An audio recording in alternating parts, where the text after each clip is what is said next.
اعوذ باللہ من الشیطان الرجیم بسم اللہ الرحمن الرحیم۔ اللہ خود پر کوئی احسان نہیں رکھتا۔ اگر آپ نے اس کے لیے کوئی چیز چھوڑی ہے تو وہ آپ کو اس سے بہتر نوازے گا۔ اللہ پر ایمان رکھو۔ جن کے ایمان مضبوط ہوتے ہیں انہیں کے لیے معجزے ہوتے ہیں۔ رات کی خاموشی کے آنسو ضدی بچے کی طرح اپنے رب کی بارگاہ میں اپنی بات منوا لیتے ہیں، اور اس لاڈلے کی بات کبھی رد نہیں ہوتا۔ خدا جب درد دیتا ہے تو تسکین بھی دیتا ہے۔ تو مانگ اسی سے تسکین، صبر اور اس کی مدد، پھر تو رحمان کو رحیم ہی پائے گا۔ اللہ کے آگے جھکو، اللہ کسی کے آگے جھکنے نہیں دے گا۔ اللہ کبھی بھی کسی کے لیے بھی اپنا دروازہ بند نہیں کرتا۔ اللہ واپس آنے والوں کے لیے ہمیشہ اپنا دروازہ کھلا رکھتا ہے، اور وہ دعائیں تو کبھی بھی رد نہیں کرتا۔ ہاں، اپنے پاس سنبھال لیتا ہے اور پھر وہ عطا کرتا ہے وہاں سے جہاں ہم نے گمان بھی نہیں کیا ہوتا۔ اور جب تمہیں ذکر الہی سننا اچھا لگنے لگے تو جان لو کہ تمہیں اللہ سے اور اللہ کو تم سے محبت ہو گئی ہے۔ اگر کوئی چیز تقدیر میں نہیں بھی لکھی تو پھر بھی دعا ضرور کرنی چاہیے، کیونکہ تقدیر کے سامنے ہم بے بس ہیں۔ تقدیر لکھنے والا تو بے بس نہیں ہے۔ مایوس وہ ہوتا ہے جو اللہ پہ یقین نہیں رکھتا، اور محروم وہ ہوتا ہے جو اللہ کی نعمتوں کا شکر ادا نہیں کرتا۔ صبر سیکھ لے، اللہ سب جانتا ہے۔ وہ جانتا ہے کہ آپ کب کن وقتوں سے گزرے ہیں، اور اللہ وقت بدل دے گا، کیونکہ تبدیلی کائنات کا اصول ہے۔ جب درد بڑھنے لگے اور کچھ بھی سمجھ نہ آئے تو اپنے رب کی طرف چلے جاؤ، کیونکہ دلوں کا سکون اسی کی یاد میں ہے۔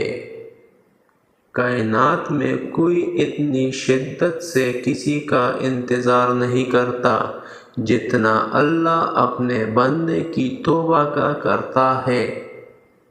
دنیا میں سب سے تیز رفتار چیز دعا ہے، جو دل سے زبان تک پہنچنے سے پہلے اللہ کے پاس پہنچ جاتی ہے۔ بے شک میرا رب وہ ہے جو انسان کی روح کے اندر کی اذیتوں کو جاننے والا ہے۔ دل جس بات پر ضد کرتا ہے، رب اسی بات پر بندے کو آزماتا ہے۔ جب بھی دعا مانگو اپنی اوقات دیکھ کر نہیں بلکہ رب کی شان دیکھ کر مانگو۔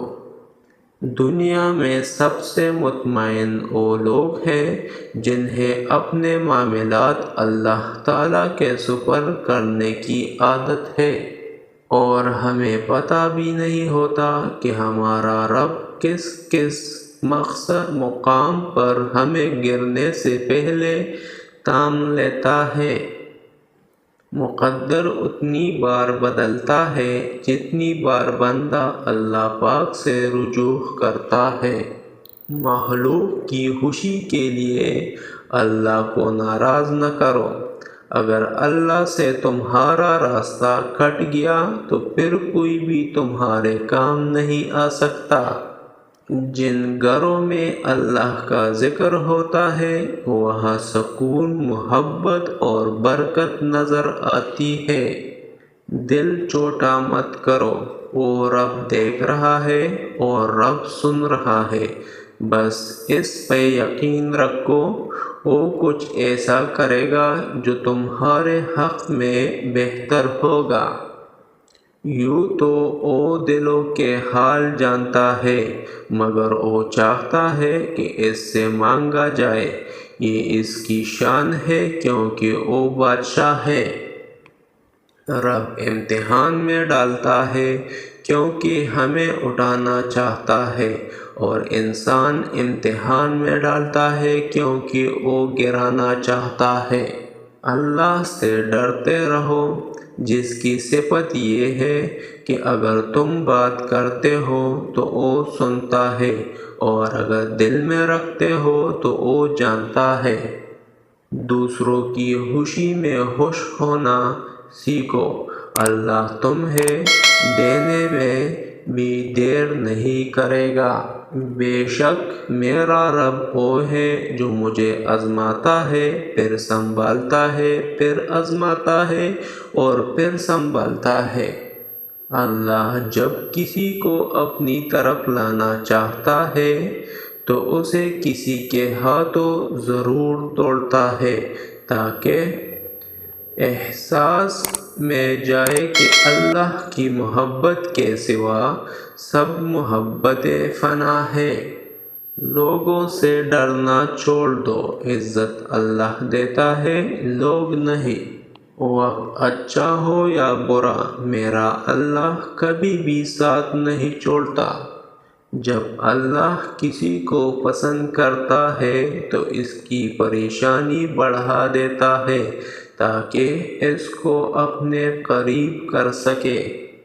خدا کی راہ میں کوشش کرو اور کبھی پیچھے نہ ہٹو، کیونکہ خدا نے تم سے کوشش مانگی ہے، نتیجہ نہیں۔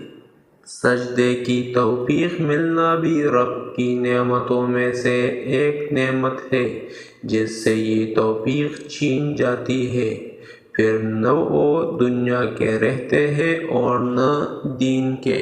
آپ صلی اللہ علیہ وآلہ وسلم نے فرمایا، منافق کی 3 نشانیاں ہیں۔ نمبر 1، جب وہ بولتا ہے تو جھوٹ بولتا ہے۔ نمبر 2، جب وہ وعدہ کرتا ہے تو وعدہ خلافی کرتا ہے۔ نمبر 3، جب اس کے پاس امانت رکھی جائے تو خیانت کرتا ہے۔ اندھا دنیا کو دیکھنے کی، بہرا سننے کی، لنگڑا چلنے کی اور گونگا بولنے کی تمنا کرتا ہے، اور تم دیکھتے، سنتے، چلتے اور بولتے ہو، تو کون سی چیز تمہیں اپنے رب کا شکر بجا لانے سے روکتی ہے؟ اللہ کے بڑے احسانوں میں سے ایک یہ بھی ہے کہ اس نے تمہیں مکمل بنایا، تو پھر کیوں نہیں کہتے الحمدللہ؟ اللہ کا ذکر کرتے رہا کرو، چاہے گھر میں ہو یا راستے میں، کیونکہ جس کے سامنے اللہ کا ذکر کرو گے، چاہے وہ پتھر، پھول، درخت یا کچھ بھی ہو، قیامت کے دن گواہی دے گی، یا اللہ تیرا یہ بندہ تیرے ذکر میں مشغول رہتا تھا۔ اللہ فرماتا ہے، جب کوئی تم پر ظلم کرے تو میرے انتقام پر راضی ہو جاؤ، کیونکہ میرا انتقام تیرے انتقام سے بہتر ہے۔